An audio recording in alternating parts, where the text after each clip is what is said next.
Welcome to this webinar hosted by IM Alumni.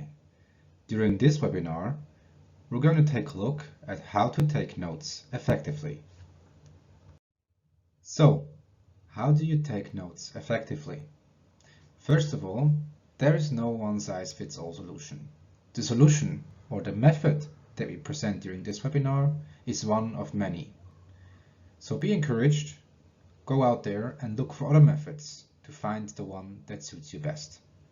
By taking the first step and listening and watching this webinar, you're already on the right track. Give as many methods a shot as you wish, and then find the one that suits your needs best. During this webinar, we're going to talk about the Cornell note-taking method. So, what is the Cornell note-taking method actually about? It's actually quite simple. You divide your paper into 3 sections. As you see on this illustration, you basically divide your paper into 30% and 70%, and at the bottom you leave about 5 to 7 lines.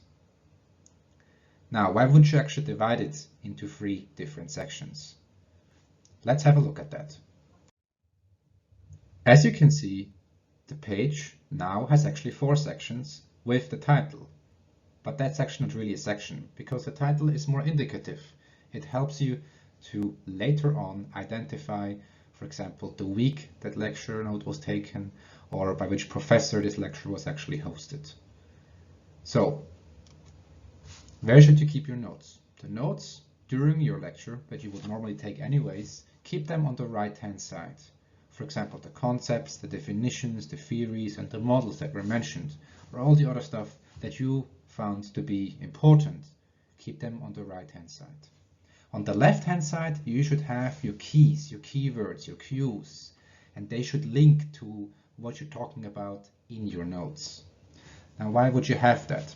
Think about it as a question and answer section, with the questions on the left-hand side and the answers on the right-hand side. That way, you're actually way more focused should you later come back to your notes. You might find yourself coming back and not really understanding what these notes were really about. And with a question and answer type sort of structure, it will be much easier for you to identify what is relevant to your learning and what not. You can also work with keywords, of course. Having a keyword on the left-hand side, for example, a definition, and then following actually the definition on the right-hand side. You can tailor this to your need.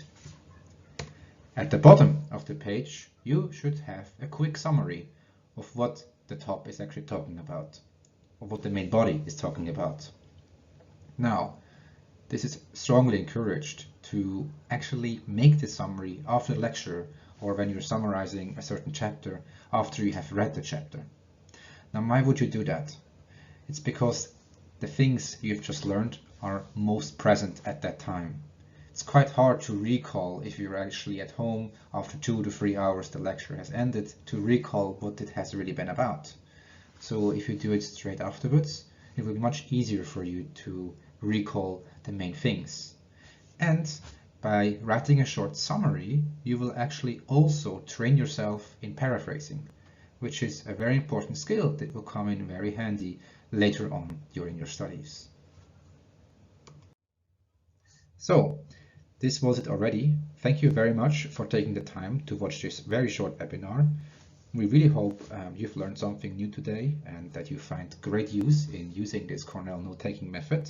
Please let us know how it has helped you and how it has improved your note-taking abilities. Make sure to follow IM Alumni on social media as well as LinkedIn, and we very much look forward to meeting you in one of our future events. Thank you.